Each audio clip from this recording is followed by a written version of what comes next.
Thank you for watching this video. To best support the channel, please take a moment and click the subscribe button. Also, the links to purchase this fly and the materials to tie the fly are in the description. Today we are tying up a variant of a tried and true pattern that we know will absolutely drive the bluegill bonkers.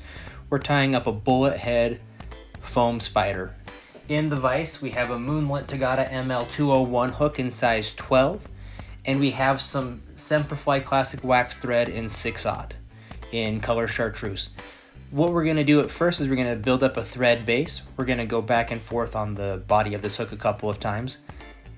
And what we're doing is just building up a little bit of a base for this fly to be tied onto so that the foam doesn't spin around the hook as easily on us. So we'll go down and back 2 times completely, and then we'll head back towards the rear of the fly one more time to make 5 total layers of thread. We're going to be using some pre-cut foam bodies, and we're going to measure it out so that the first indent is right where the eye of the hook is. So tie in the tag and wrap backwards to tie that off better, and then grab your scissors and cut off the remaining bit of the tag. And then we're going to wrap forward in loose wraps till we get to right behind the hook eye, and in that first indent we're going to just tie this foam into place, and we're going to cover it up thoroughly with wraps of thread.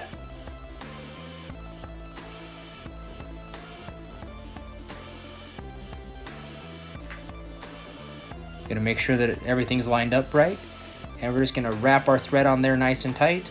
Go all the way to the where the second indent is going to be when it folds back. Fold our foam back and do some loose wraps and tighten down just a little bit. And we're going to do 5 wraps of thread, and then we're going to grab a single strand, a full piece of barred silly legs in fluorescent chartreuse, and we're going to take that. You can see it in the background. We're going to cut that in half.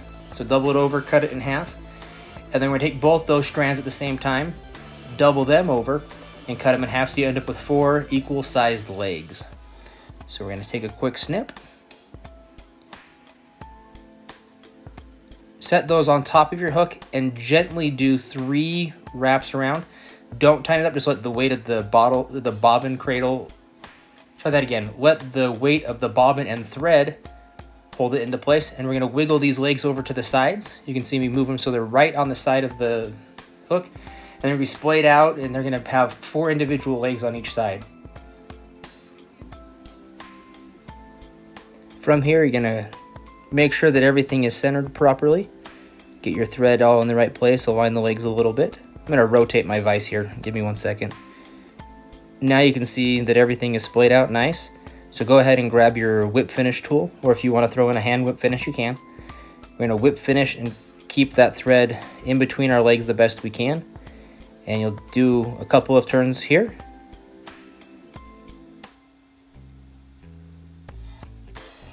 And then once that's in place, go ahead and snip your thread.